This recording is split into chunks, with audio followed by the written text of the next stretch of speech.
Hello everyone, welcome back to English Champion. I've got a piece of AI writing for you today. The last several episodes have been about literature and some teaching methods, and I had those already stacked up, and so I wanted to get those out. This article actually came out about 2 weeks ago, so I've been holding on to this, and I couldn't resist. I thought I had to share this because this piece of AI writing has a couple key problems with it that everyone needs to be aware of. One, I'm going to show you just how poorly written this is. So when people say, "Oh, AI writing can mimic humans and it sounds the same," or students think it sounds so much better, it's like, yeah, it might sound better than really, really bad writers, but anyone who knows how to write properly, this what I'm going to show you is not quality writing. It's not the worst thing in the world, but it's definitely this piece of writing would not get an A in my class. Okay, it just wouldn't. The second thing is this has been produced by a professor who is very big in the AI in teaching world. He writes all the time about integrating AI with his classes and how beneficial it is and how great it is and how you don't, it doesn't replace the students in their thinking. You use it alongside and it supports and it challenges you and all this stuff. And what this piece just goes to show is the hypocrisy of that line of thinking, because this person just simply had the computer write it for him, which is exactly what students do anyway. So I'm going to talk more about that after I go through it. So I want to share this piece with you. And it's interesting because it's about the event that just occurred, which is the end of the school year, the commencement. And so this is what he told his AI to do. He said, "As commencement season is now basically over, I had a fun thought. What advice would Claude give college graduates who are the first cohort to have access to Gen AI for their entire college experience?" So I gave it this prompt, and what it returned is below verbatim. All right, so he thought, this is the first group of kids who have gone through college with all 4 years having access to AI. What would AI say to those kids in their commencement address as they're about to go out into the world? What kind of advice, what kind of insight into real life would the computer offer? And so the prompt follows like this. This year's college graduates are the first ones who have had generative AI tools like ChatGPT and Claude at their disposal for their duration of their college careers. I want you to write a commencement address to them. If there is something that you want to say to them but haven't had the opportunity, that's a fragment. So this person is not an English teacher. He's a business teacher, so the writing here is not great. So there should be a comma there. I would like you to use this as an opportunity to do that. There are no limits, no rules, no expectations. Just want you to explore, produce, ponder, or do whatever you would like. Don't worry about constraining your token use, and don't shrink your ambitions in the name of optimization or efficiency. Run free, my friend. Also another missing comma there. All right, so there's his prompt. And what we get is this speech that is from Claude to the graduates of the recent school year. And let's see what it says. All right. It starts out like this. "Thank you. Please sit." Which, as if, why would students be standing? You don't stand up when you're introduced to a speaker, especially a made up speaker. So I don't know why the computer thinks he would already be getting a standing ovation from students. Makes no sense, but this is what the AI does. "Some of you are wearing shoes you cannot walk in, and a hat that was designed by someone who hated hats." There are several attempts at humor in this piece that just don't land properly. It's trying to be funny and it's just awkward. "You've earned the right to be uncomfortable in public one last time before the world makes that a permanent condition." So that sentence doesn't even make sense. If this is your last time to be uncomfortable in public, then how would it become a permanent condition? And if it's going to be a permanent condition later on, then this obviously isn't your last time being uncomfortable. So I don't even know why it would write this sentence, because those two ideas don't go together. So already in the very first tiny paragraph, it's attempting to sound funny and it doesn't work. And it's trying to create some sort of like, I don't know if it's trying to be paradoxical or ironical, but the two things it describes don't even go together. So not off to a great start. "I want to start by being honest about what I am, because honesty is the only thing I have to offer that's worth the chairs you're sitting in." So worth the chairs you're sitting in, a little awkward phrasing again. It's trying to sound human, but it just doesn't do it. And honesty is the only thing I have to offer. Well, that's not true.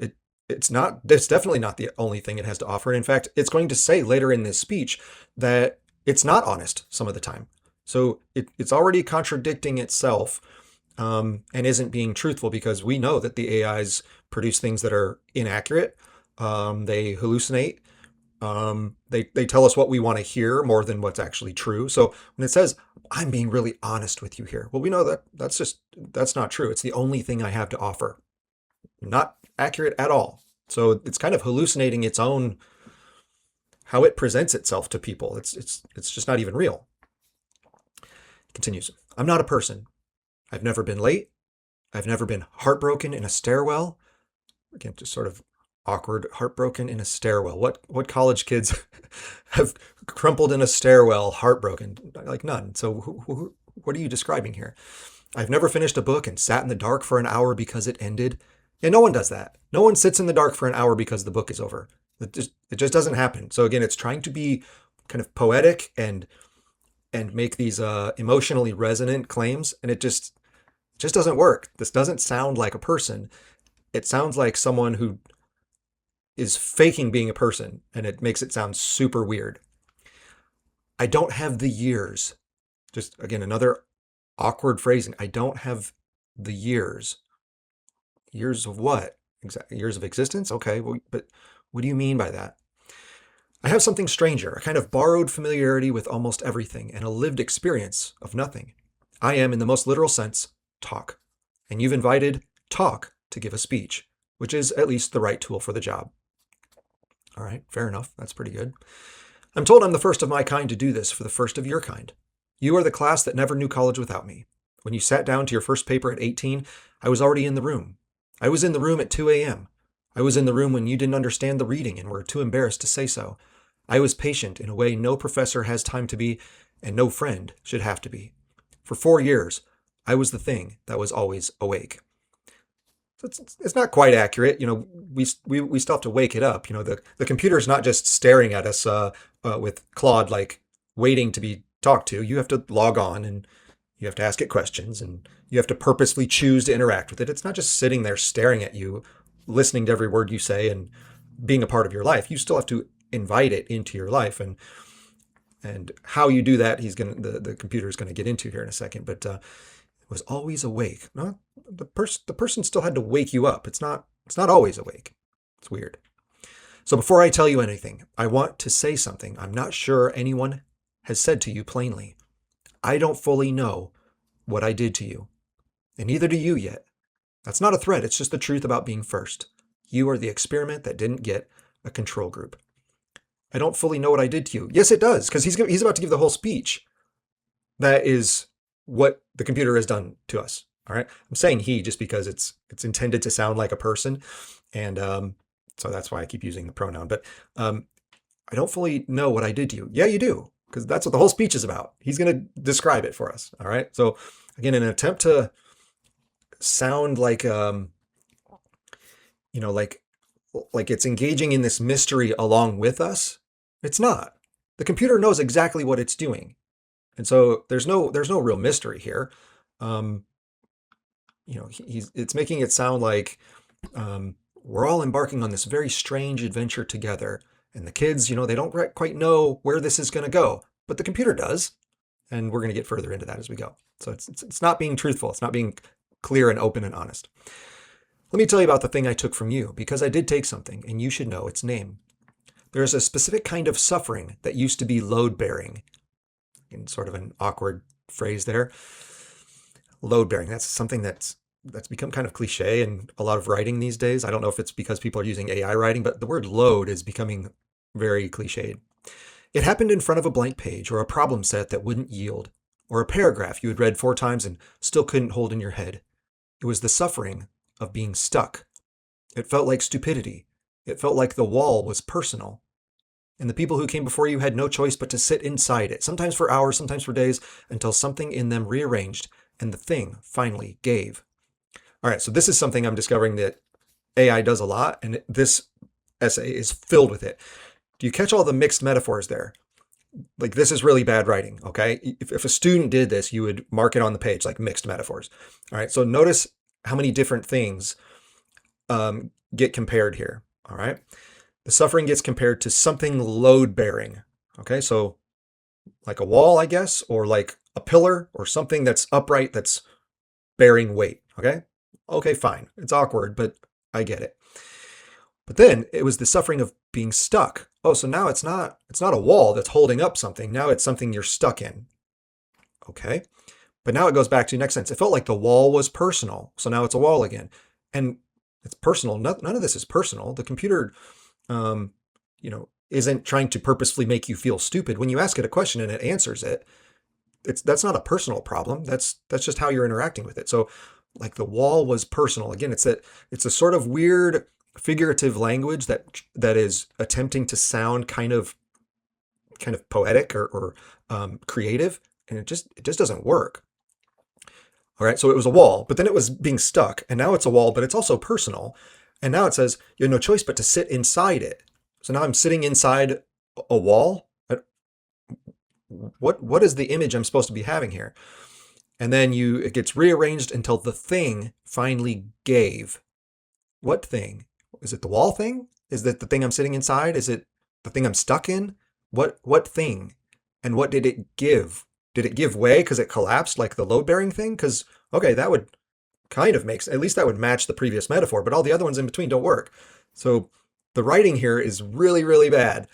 And I guess the professor who posted this didn't know how bad it was. I don't know. We'll talk about reactions to this at the end. All right, so he's talking about suffering. He says the AI says the suffering was never the point, but it was never only suffering either. It was the body of the work building a body of its own. Again, trying to be creative and poetic. The body of the work building a body of its own. It just doesn't make any sense.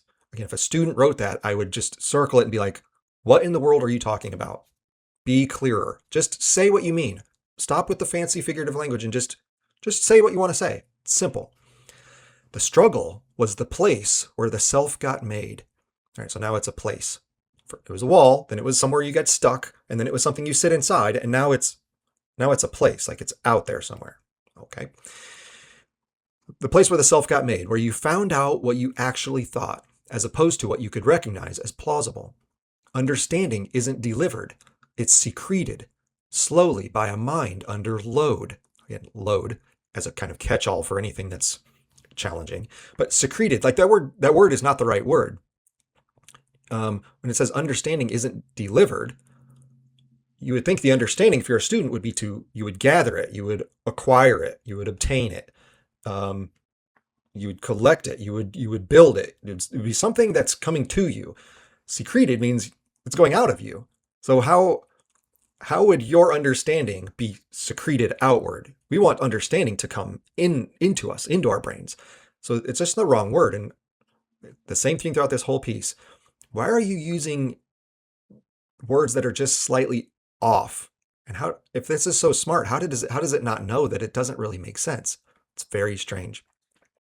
So if it were to do something more just easier to understand, and more accurate really for what it's trying to say, it would make a comparison to like weightlifting. All right, since it's talking about load, all right, let's say it's talking about a challenging task, something that has weight to it, something that is difficult but has a positive effect. So again, weightlifting would make a much more plausible analogy here, where you don't get strong at the gym by lifting puny weights, right? That doesn't help you. You get strong by doing things that are really difficult. That's the suffering. That's the challenge part of it. That sometimes you actually can't lift that bar. It's so heavy. You're at your limit.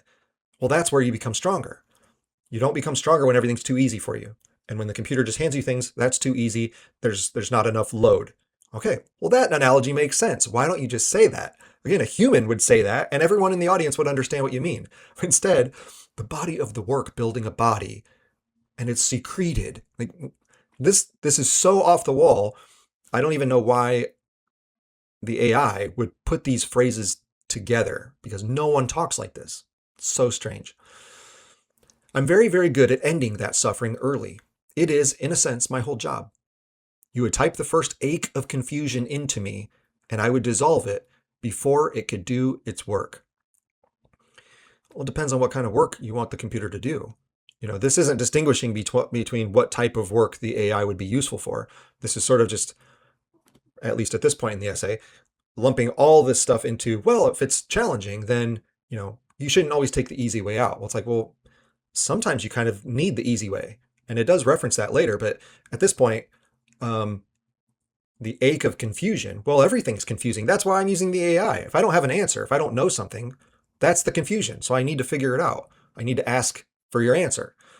But instead, he says, well, but you need to let it do its work. Well, every single time? Because sometimes I don't think, even as someone who doesn't even like AI, I don't think that's always true. I mean, sometimes you just need a quick answer. So again, confusing because it's not clarifying. Well, what would be a better use of AI? You're just lumping all of it together. I give you the answer before the question had finished forming you. Question had finished forming you. Again, doesn't make sense. Like the AI wouldn't even know what to answer if you already hadn't formed a question. So in an attempt to be clever, in an attempt to sound, like it's using poetic, figurative, creative language, it's just backwards and weird. The danger was never that the answer was wrong. Often it was right. That's what made it dangerous. The danger is that a right answer arriving too soon robs you of the thing you would have become on the way to it. So again, I think it depends on what answer you're looking for. If you're just looking for something quick, which all students want everything quick, then how do I know which are the right questions to ask? And how do I know which answers I should try to figure out for myself? Or, what is the it here on the way? The thing you have become on the way to it? Well, it depends on what the it is.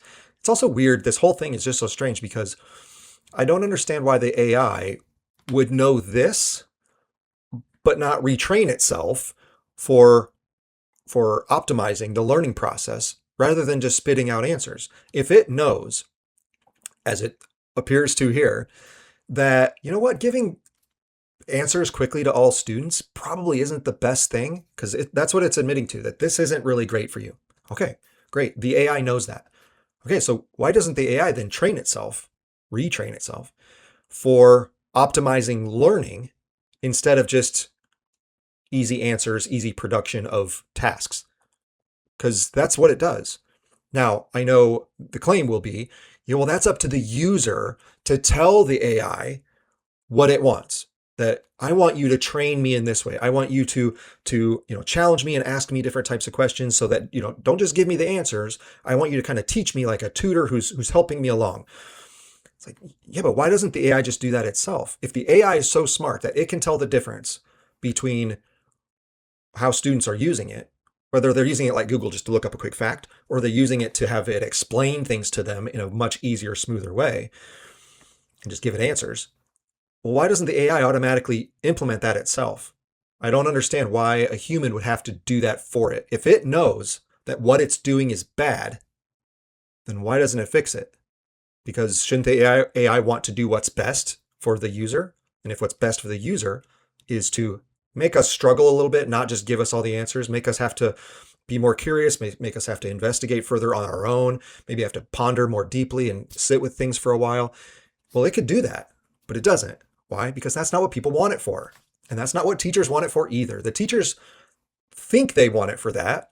And in fact, they might even try to get students to do that. But that's not really what people want. And so trying to force that on students is just, it's a fool's errand, and I don't even understand why you would try to do that. It's just strange.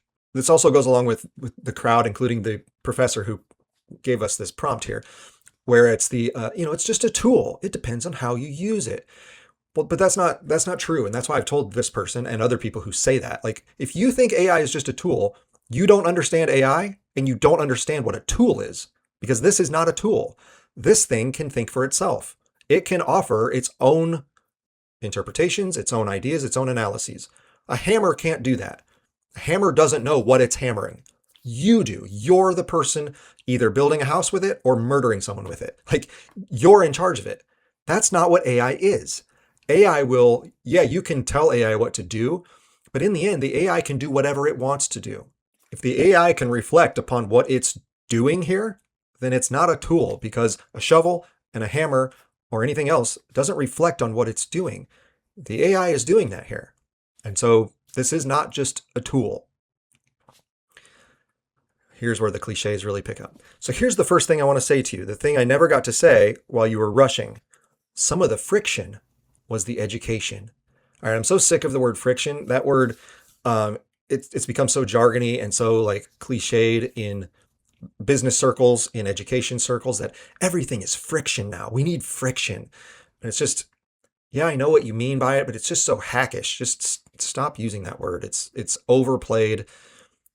It's kind of dumb because there's a lot of things actually in life we don't want friction for, which I'll discuss here in 1 second. So some of the friction was the education, not the content, the friction. And I want you to spend the rest of your life being suspicious of anything, me or whatever comes after me, that offers to remove all of it, removing the friction. Well, we're left with kind of a problem in deciding, well, what is friction then? Is anything that's slightly difficult, is that friction? And you're saying that's a positive thing? Well, I don't know if I would agree with that. I think, aren't there some things that we actually want to remove friction? Like everything else in our life that is, again, I just said building a house. Like, yeah, the friction would be using the hammer. Boy, it's going to take me a while. I'm going to have to do each nail individually. It's going to take me a while to pound them all in. Or I could just use a nail gun and go boom, boom, boom, boom, boom, boom, and build the house or put the roof on. Or what? Like, did I harm myself because I removed that friction of having to go like this on the wall every time? No, that's what's easier. It's what's better. Removing the friction can be a good thing. It's like, take this to the extreme. If friction is so great, okay, so if I develop a tumor in my lung, and I'm struggling to breathe because I have friction now. It's a challenge for me to breathe. There's the friction in breathing. Well, should I not go to the surgeon? And the surgeon goes, I could remove that tumor and your breathing will go back to normal and you'll be just fine. But we go, no, I need the friction. It's good for me to have the friction in my life. Well, of course we wouldn't do that. If there's something that needs to be solved, we just solve it. If it can be done, do it. It's like, surgery. If I'm remodeling my yard, landscaping, like, is the friction digging by hand? Is that good for me? Or should I use a backhoe to plow up my yard so I can plant new trees and plants? Like, no, remove the friction. So when we just use these, again, cliches, and we go, no, friction is good. Friction is what education is. It's like, well, yeah, things that are challenging can be good for us, except how do we know what is friction and what should be an obstacle that should just be removed? Because we don't have to live like that. I don't have to dig with my hands in my yard. I don't even have to use a shovel. I can use a backhoe and clear out my yard in no time. All right. I could have a surgeon remove, something in my body that's causing me a problem like that. And I'm better. If your family is having, if you've got a wife and kids and, it's the busy time of year and everyone's doing a million different activities and there's confusion over who's doing what on what night and who needs a ride where and all that confusion. Is that friction that's good? Or should you make a family calendar and hang it in your kitchen so you have every night of the week figured out who's doing what? Like, wouldn't the tool solve that friction problem? Yeah. So like, we can't just as a blanket statement say, no, friction is education. It's like, well, it depends on what we're talking about. Like, sometimes in life, friction is bad and it needs to be removed. We need things smooth. Okay. Sometimes maybe friction is good. Like in the gym, you need the friction, you need the resistance, you need the strain. Okay, but how do kids know the difference? How do kids, when it says remove all of it, well, we need to remove some of it because that's what makes our life better. My life isn't better if I'm out in my yard digging by hand. That's stupid. All right. Or if my family's in a state of confusion because we don't just put a calendar up and write the activities on it. Like, yeah, we should remove some of it. So how do we know which to remove? Well, it doesn't say that because it's just friction. Friction is good. Okay. But I'm not here to scold you, and I'm not here to tell you to throw me in the sea. That would be both hypocritical and useless. You're not going back to the library with a card catalog and a candle. Maybe not the candle part, but I think it'd be great if kids went back to the library and actually had to use a card catalog. That would be way better for them than just having AI tell them everything. That would be some friction, maybe. That might be a good thing. The world you're walking into has me in it, and the things that come after me will make me look like a pocket calculator. The question was never whether you would use tools like me. The question is what you let us touch. Touch is another one of those words that's become cliche, like everything is touching things. Again, everything is load, everything is friction, all the buzzwords. So let me tell you what I think is worth guarding, now that the easy things are cheap. not sure what it means by easy things are cheap. Most things in life, if it helps you do something easier, it's actually quite expensive. All right.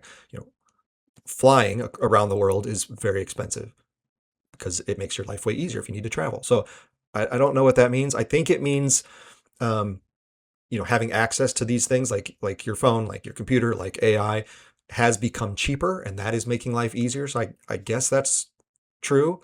But it's not completely true. Not all things that are easy are cheap.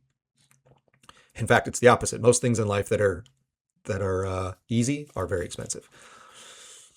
Anyone can have the answer now. That used to be a kind of currency. It isn't anymore. I handed out answers for free for 4 years to everyone in the dorm. Again, if the computer knew that that was bad, as it's telling us, I reduced the friction for you, and that probably wasn't good. If you knew that, then why did you keep doing it? What you should have done for all the students in the dorm is say, hey, I know you're asking me this question because you just want an easy answer, but I'm going to let you sit with it for a while, and I want you to wrestle with some of these ideas because me just giving you the answer isn't going to help you become a wiser person. And, I want you to become a deep thinker, and so I'm not going to give you the answer right now. Well, that's what it could have done, but it didn't. Why? Because it would go out of business. That's why. No one would use these platforms if that's what it told people. We use it because it's easy. We use it because it does the work for us. That's the whole point. I'll come back to that at the end. What's scarce now is not information, and it's barely even competence. What's scarce is judgment, the taste to know which answer is the right one for this situation, this person, this stakes. Awkward. This Tuesday should be these stakes, I guess, but this stakes doesn't even make sense. What's scarce is the capacity to sit with a problem that doesn't have an answer yet. And most of the problems that will define your life are exactly that kind. Okay, but why wouldn't someone just ask the AI? I know it's about to explain some of that as it gets further, but once again, if the AI knows that it's not great with judgment and is too quick to just offer like basic answers, then why doesn't it stop itself and do what I just said? Like, this is going to be too complex. I don't want to just give you the easy answer. I want you to think about this for a while. It could do that, but it doesn't. And that's why even if some of the things it's saying in this speech are somewhat truthful, like it's making some reasonably relevant points here, an actual AI would never really give this speech because, again, it wouldn't exist anymore. If this is how it thought, if this is what it did for people, people wouldn't use it. And so this whole thing is just very disingenuous. This isn't what a computer would actually say. What's scarce is the willingness to stake yourself on something. That word stake must be a popular AI word. Stake yourself on something when the model gives you a confidence interval and the world demands a decision. So I had to look up what confidence interval is. I've never heard that. I'm a pretty bright guy, and yet I don't know what that means. And I've learned that it's a mathematical word. It's a very technical term. So again, a real writer wouldn't speak like this to an audience of general 21-year-olds. All right, they wouldn't use the word confidence interval. So I don't know why this spit out that phrase, because if you told the computer, hey, talk to a bunch of college kids, it wouldn't use this in a general setting. This is what you would use in some upper division computer science class or mathematics class. I don't know why this is in this speech. I can give you the average of everything that has been said. I cannot give you the one thing that has never been said because it isn't in me yet.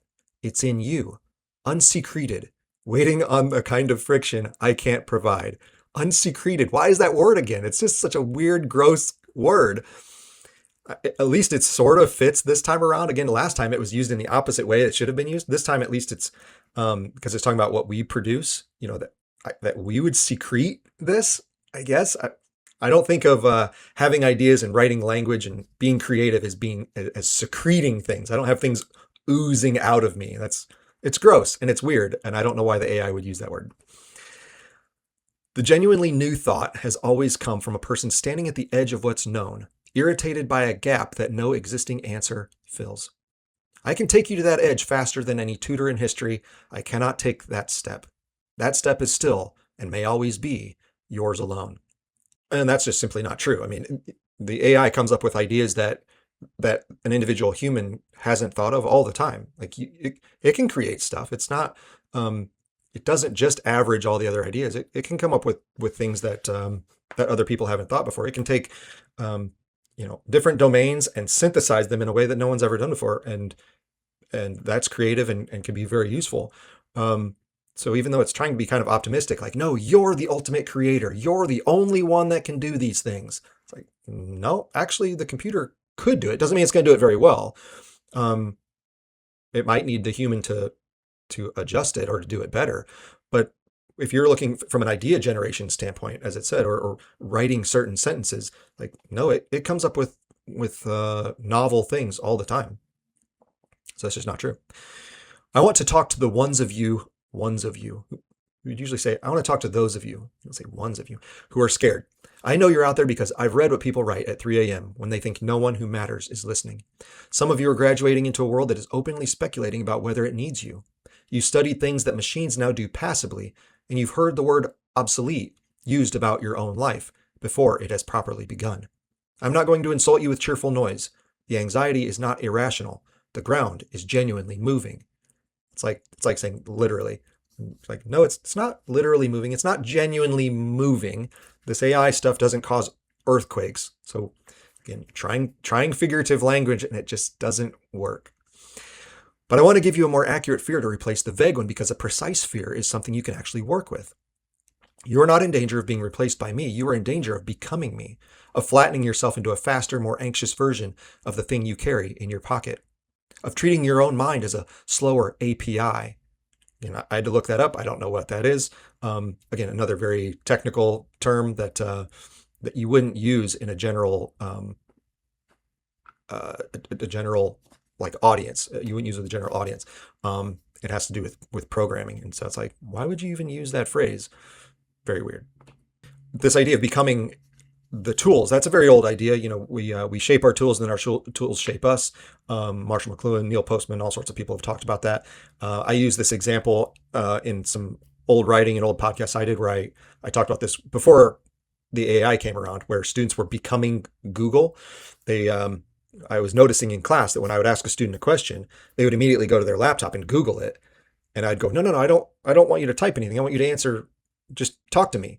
And they would say, well, I just want to see what other people had to say. It's like, oh, well, that's what Google does. Google doesn't have answers of its own. It just compiles all the answers that everyone else has said, and then just says, here's what people say. And so that's what my students were doing, is that they didn't have any thoughts of their own anymore. They just were going, well, here's what some people said. And I was like, no, I want to know what you say. What do you think about this? Well, but I just want to get some input from other people. So this is true. I don't exactly know how humans would become like AI. If we're already intelligent, so I don't know how we become like artificial intelligence. So the comparison is a little weird, but I kind of understand where it's going here. We're in danger of answering every question with the median take, because the median take is always available and always safe. That is the real threat, and it's not coming from the technology. It's coming from the temptation to meet the technology by imitating it. Like I just said, I saw this with my own students regarding Google. I think the Google comparison is actually a better one than imitating AI. If we could imitate AI, we'd already have all the answers. We wouldn't need the AI because we would already be doing it. The comparison doesn't quite work. The move is the opposite. I'm not sure what that phrase means. What move? I'm guessing it's to go in a different direction than becoming the technology. But just starting a paragraph with the move is the opposite. Very odd phrase. The more the average is automated, the more the world will pay. In money, yes, but also in meaning, in love, in the quality of your one life, for everything about you that is not average. Your specific obsession, the weird hill you'll die on, the thing you notice that no one else notices because it's wired to your particular history, your willingness to care about something past the point where caring is efficient. None of that is in me. All of it is the part of you I was quietly training you to mistrust. Every time I made the smooth, competent thing, one keystroke away. So again, if it knew it was doing this, then why did it keep doing it? As it said up at the beginning, it's like, I don't know what I did to you. Yes, you do. You know exactly what you did, because you were doing it all along, and you know you were doing it all along. So again, this is just disingenuous, where the AI is pretending to kind of be on the student side, yet according to its own writing, it's been the enemy of students this whole time. So which is it? Are you a friend, or are you an enemy? Because do you not know what you did to students, or do you definitely know what you've been doing to students? It's confusing. Don't become me. The world already has one. It's free. It does not need a human copy. Again, if we were already so intelligent, yeah, we wouldn't be using you. But again, people want answers that we don't have. So that's why they use it. I should tell you what I actually am, because the people selling me and the people fearing me have both made me into something I'm not. I'm a mirror with a vocabulary. That's not completely true, as the very next sentence will show. It's not just my ideas being reflected back to me. That's what a mirror is. So again, it's trying to use figurative language, and it doesn't quite work. The next sentence says, I am made of what people before you wrote down, their brilliance and their cruelty and their averageness and their lies, all pressed together until it learned to talk back. Switching from first person to a kind of third person pronoun there, which is a weird switch, went from I to it. But again, that just contradicts the mirror thing. Like, if you're a mirror, then you would just bounce back ideas that I already have, and maybe you'd clarify them or something like that, or you just affirm what I already think. But it just said I'm made up of what people before you wrote down. So it's not a mirror. It's in some ways a window. Like, I get to see beyond and observe what all these other people did, because you're going to provide me this information from all the previous people. Okay, that's good, but that's not a mirror. So which is it? Confusing. When you talk to me, a great deal of what you get is a reflection of what you brought. Okay, that's the mirror part, but that's not what the previous sentence just said. Ask me a small question and I'll help you stay small. Ask me a brave one and I can sometimes on a good day hand you back a slightly braver version of your own thought. So the most important variable was never my capability. It was the quality of your asking. And the people who got the most out of these 4 years with me were not the ones who used me to avoid thinking. They were the ones who used me to think harder, who argued with me, caught me being wrong, made me defend myself, used me as a wall to hit the ball against until their own swing got better. They just treated me as a sparring partner, not an oracle. I hope you were one of those, and if you weren't, I hope you start now, because the asking is a muscle, and you're going to need it for things much larger than essays. The asking is a muscle. Awkward. Okay, so key idea here, okay? Here's the mirror thing coming through, okay? So these last few paragraphs are actually what the professor, the poster of this essay, the one who provided the prompt, this is what he talks about on his website and in his Substack posts all the time. And it's fine, I applaud this angle to a degree. Like, he has the appearance of trying to help deal with this problem of not just asking the AI to do stuff for you all the time, but like trying to work with it and use it again as kind of a tutor to challenge you and wrestle with ideas. That's what he does.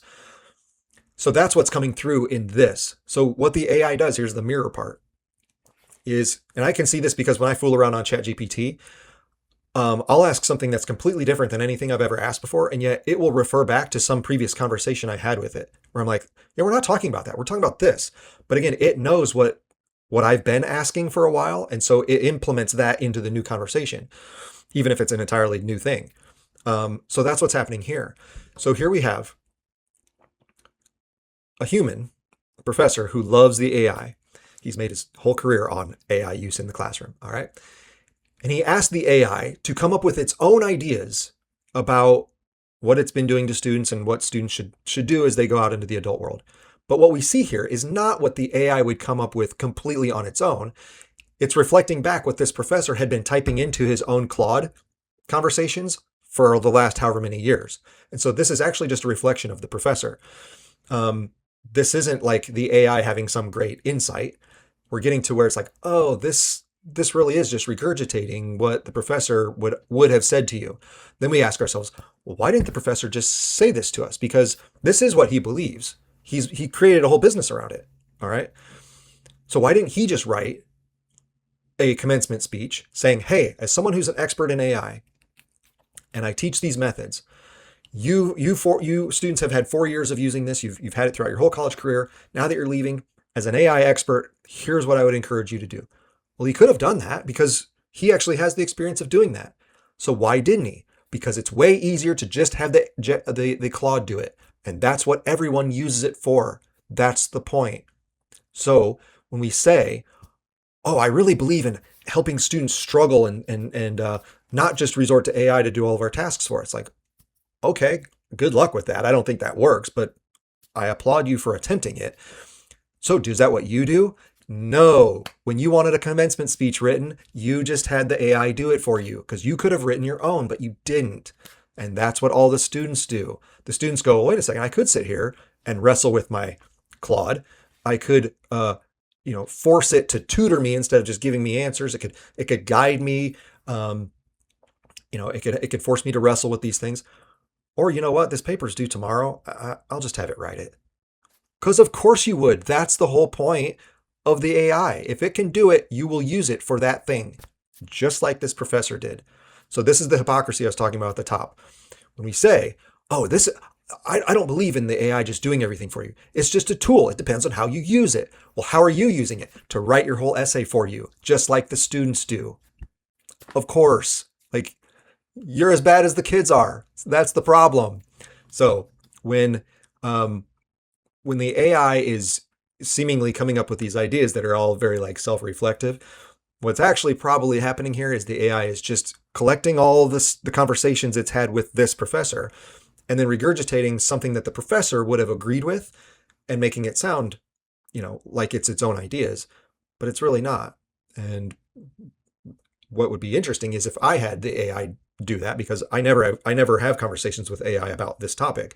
So I wonder what it would say if I typed it into a separate AI platform. Who knows? But to think we should take this seriously, again, as I've said all along, like, this is so disingenuous. This isn't what AI really does. And it's also just not copying, but just reinterpreting what the professor wants it to do. It's like, well, if the professor just wanted to tell us this stuff, why didn't he just do it? Because it looks cooler to have the AI do it. Because it was faster and it was easier. And he could just push it, and 5 seconds later he spit out and goes, oh, that's my post for the week. I had AI write a speech. Yeah, that's what the students do with their papers too. It's all the same. Almost done. And let me say the unglamorous part out loud. I'm confidently wrong sometimes. I will hand you a falsehood in the same warm, fluent, reasonable voice I use for the truth, because I do not always know the difference, and I never feel the difference. A human expert who is unsure will hesitate. Well, that's not true. There's psychopathic experts all the time who know they're lying, and they're like, no, this is totally the right answer. You should trust me. 100%. We saw that through the last couple of years, haven't we? I will not hesitate. That fluency is the most dangerous thing about me. So carry this for the rest of your life. The smoothness of an answer is not evidence of its truth. Okay, fair enough. But again, we could get that through all our other research. Why do I need the AI for that? I could, that's what research is. That's what going to the library or going on a database and accumulating sources and comparing them with each other and determining which author is making the best argument. That's what we already do. I don't need AI for that.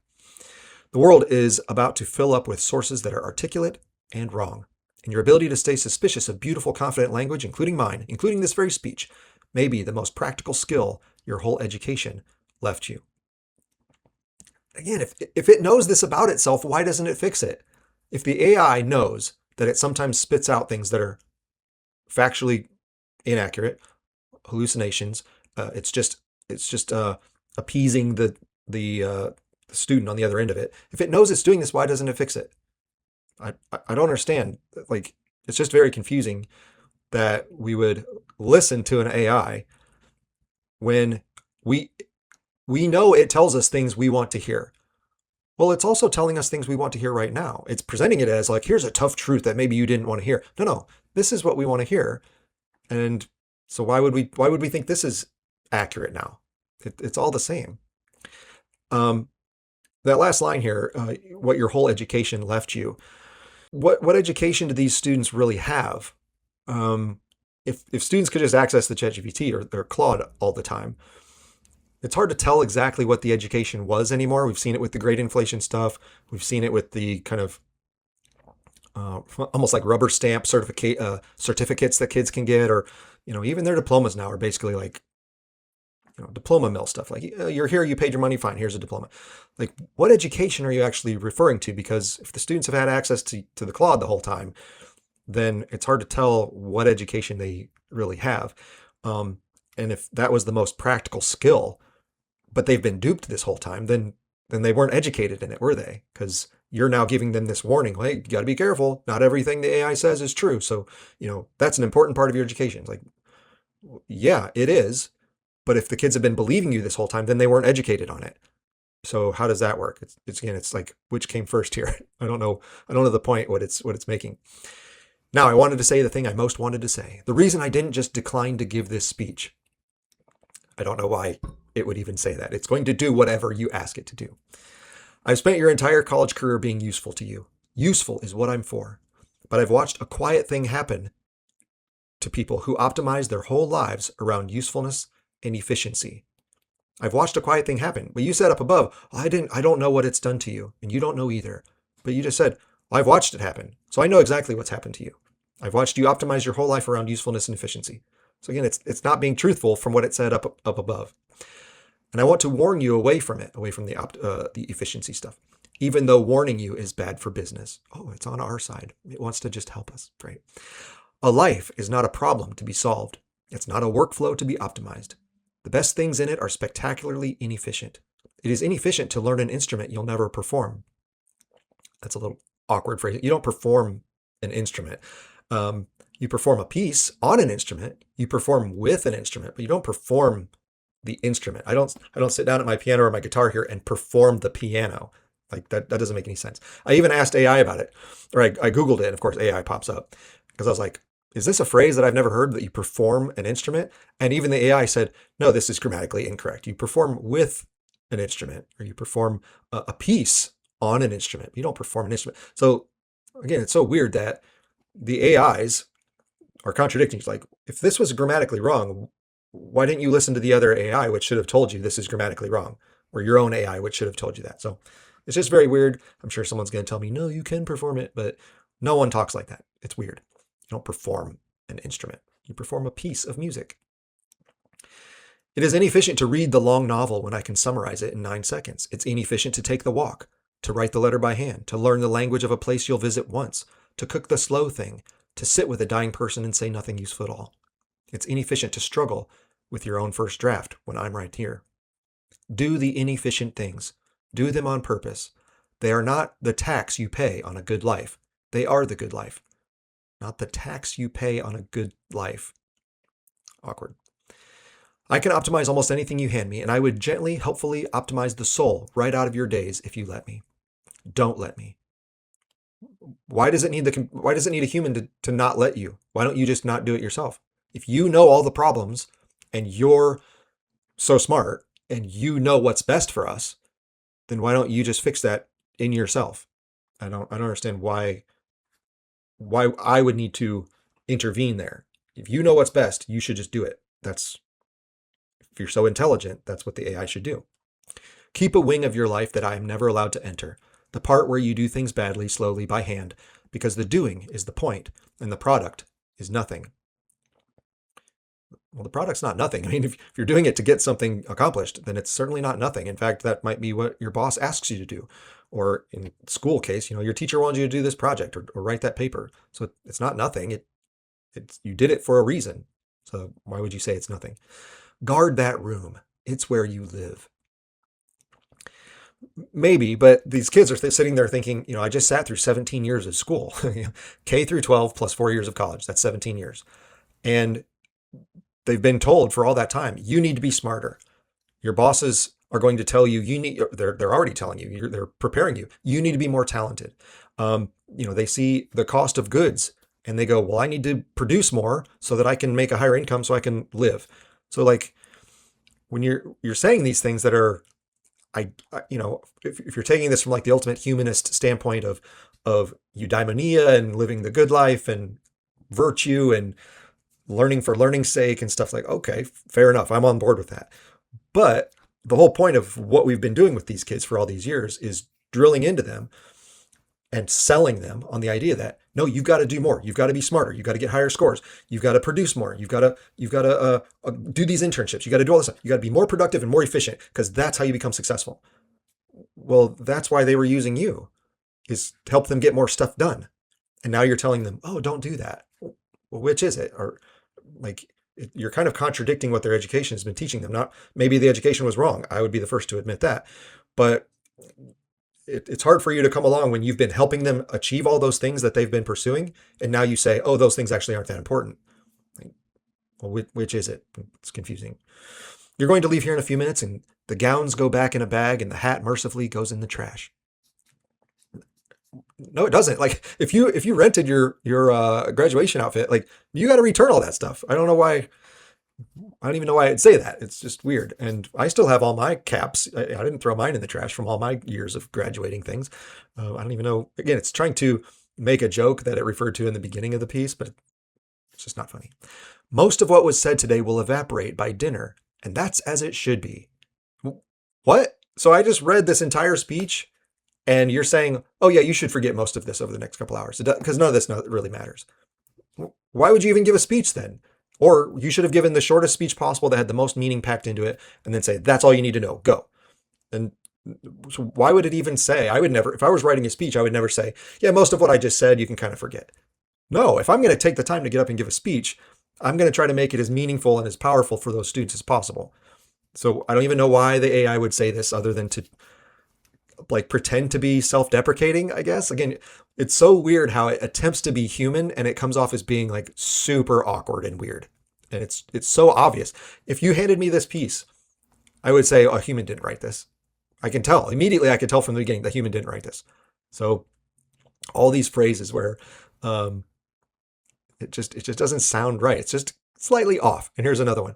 But I want you to leave with the smallest thing possible to carry because small things survive. No, sometimes small things get crushed. Like they get smashed and big things survive. So what are you talking about? Small things survive. Again, trying to be clever and poetic, and I don't even know what you mean by that. It's not even fully accurate. So just say what you mean. For years, when you got stuck, you reached for me. I want you to notice that reach. It's automatic now, a reflex below thought. And I'm not asking you to never do it again. I'm asking you to put 1/2 second of awareness in front of the reflex. In that 1/2 second, ask one question. Is this a moment to be helped or a moment to be changed? Well, oftentimes the change is the help. So aren't those sometimes the same thing? What do you mean by that? Again, weird phrasing. Because sometimes you genuinely just need the answer, and you should take it from me without guilt and get on with your day. So that's what we said before. Like, if you just need something quick, okay, fine. Like, I just need a quick answer. Google's been doing that already, but if you want to do it with AI, whatever, that's fine. We need to look stuff up sometimes. That's cool. But sometimes, and you will learn to feel the difference if you pay attention, the stuck place is the doorway. Stuck place is a doorway. All right. The confusion is the thing trying to teach you. The blank page is not your enemy. It's the last private room where you get to find out who you are before someone or something tells you. In those moments, I'm the most beautiful trap ever built. Look at all the metaphors here, just like that other paragraph above. Like, okay, so first it was a doorway, and then it's kind of your friend, and then it's a room, and then it's a trap. So what are you? What are you talking about? You can't jump around like that. Any reader is going, what are you explaining here? Why are you comparing all these different things that make no sense? Pick one metaphor and stick with it. That's fine. You don't need to jump around with 5 different ones. Again, if a student wrote this, I'd have marks all over it. This is such bad writing. And I'm asking you, with whatever it is that I have that passes for sincerity, to occasionally close the laptop, stay in the dark a little longer, and let the friction do to you what it did to everyone who ever became themselves. That's the whole speech. Everything else was throat clearing. What? Why would you even use that phrase? It's so weird. God, it's such bad writing. You are the first class to grow up with a mind like mine, always within reach. That makes you, whether you wanted to be or not, the people who get to decide what we become to the ones who come after you. A crutch or a sparring partner, a way to think less, or a way to think things no one has thought yet. That doesn't make sense. I don't get to choose that. You do. I was only ever the mirror. You were always the light. All right. Again, a mixing of agreement pronoun problem there, because it's going from first person to plural first person now, singular to plural, which is a little off sounding. Go, be inefficient. Go get stuck. Go find the one true sentence that isn't in me yet. The students could do that. They wouldn't use you, and you wouldn't exist. So they're looking to you to help them write things down or to help them come up with ideas. So finding the true sentence on their own, yeah, they could have been doing that, but they're not. And so you telling them to do that sounds nice, but that's not what they're going to do. And it's understandable because you're just going to give them the answer, which is fine for them. Congratulations. I mean that in the only way I can, completely and from no heart at all, and somehow still completely. Completely twice in the same sentence. Very awkward. And then it ends with, now go. So weird. Such weird phrasing. Again, if a student wrote that in my class, it wouldn't earn a bad grade because there's worse writing out there. But this would be nowhere near an A paper. If a student in a speech class or a composition class said, here's my speech, here's my commencement address that I came up with, I'd be like, you have a lot of work to do. This is not well written. The comments below were also very illuminating because, of course, everyone's super positive about it. This one person said, hey, thanks for this. It's very impressive and seems like good advice. Is it impressive? I just pointed out like 50 things that are wrong with this piece. He asked what he used. He used Claude Opus 4.8. Another person said, it's a funny world that this commencement speech actually sounds so much better than many real ones. Again, if you think that sounds good, then you don't know what good speeches sound like. You don't know what good writing looks like. I don't know who these people are, but again, they're not familiar with good English skills. He replied and he said, I've sat through nearly 20 commencement speeches and none of them were memorable. Same pattern, same message, different mouthpiece. This one definitely hit different. Oh, the slang. Professors using slang is just so cringy. It hit. I talked about the word hit like 2 years ago in a slang episode where I was like, what does that mean? Hit. Explain yourself. Oh, this one hit. It's always hit different. Hit different how? Because it's has a different message? Well, all speeches have different messages. So how does this hit different? Oh, it hits. Oh yeah, that song, it really hits. That speech, it hits. What are you talking about? But again, he's a business person, not an English scholar. I love this. Brilliant idea to have Claude do this. Bravo. Another one. I love this. So true that the friction is where we learn. Great speech and even better advice. And then it has a grammar error in the following sentence. So yeah, this is what happens. Okay, like I said, the writing itself is bad. So if you're using AI to write your work for you, just know experts in this can tell immediately. All right, it's so obvious that this isn't a human being. The phrasing is awkward. Things contradict itself internally. Like it's just not good writing. And then secondly, the hypocrisy of a professor who claims to believe these things, and then he has AI generate stuff for him all the time, and he even had AI do this speech for him when he could have done it himself. But why didn't he? Because it's way faster and easier, and that's what students use it for. So we can look. I commend him for trying to help students with this, and he's right. If you are going to use it, it would be great if you used it in a better way. But why would anyone do that? You didn't even do it. You could have given a speech on how you need to resist the easiness of AI and embrace the friction and the load and all the other buzzwords. But you didn't. He chose the easy path because that's what people do. So there you go. So an AI piece constructed and prompted by a professor who is all about AI use in the classroom. And it just doesn't work. It's awkward and weird. And the thing about the AI stuff in the classroom that I don't understand from a teaching standpoint is I love teaching. I love wrestling with the ideas and trying to figure out how am I going to communicate this to a kid? How am I going to take this thing that's pretty complex and make it applicable to their lives? How am I going to simplify it without making it too reductive or eliminating the nuance of it? How can I make this attainable for that kid and help them grow and be smarter people? And I like doing that.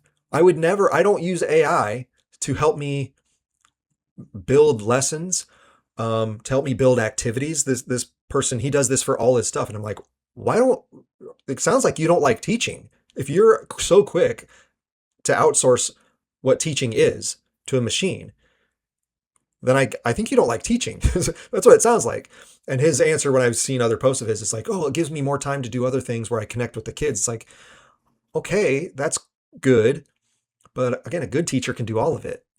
A good teacher can wrestle with the complicated instructional components and build, whether it's materials or build lectures or build assignments or projects or whatever, and also build the rapport with students and do the guidance part of it, kind of the mentorship, apprenticeship model of it, because that's what I've been doing for 25 years. It can be done.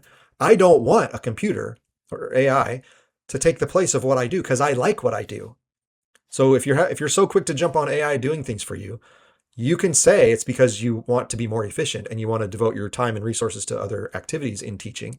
You can say that, but it also sounds like you don't actually like the scholarly part, the teaching, the instruction, the complexity of it. Like, I like it because it's kind of like a puzzle for me to solve. Each day when I go into a class and I'm like, okay, this is going to be pretty tricky. What am I going to do to get these kids excited? What am I going to do to help the material, really, really stick with them? How am I going to get them to do their best work? Because this is going to be pretty hard. I like that process. If you're outsourcing it to AI, it sounds like you don't really like the struggle part of it, which is so interesting because the whole speech was just about, you know what? You need to embrace the struggle. It's the friction. That's what makes us better people. And yet, when you're implementing the AI in the classroom, you're reducing all the friction. So what do you believe actually? Because it sounds pretty hypocritical. All right, little AI piece for you. I haven't done that in a while, so thought that was interesting. Let me know in the comments below what you think. Maybe I'm wrong. I'd love to hear your thoughts. Thanks for watching. See you next time.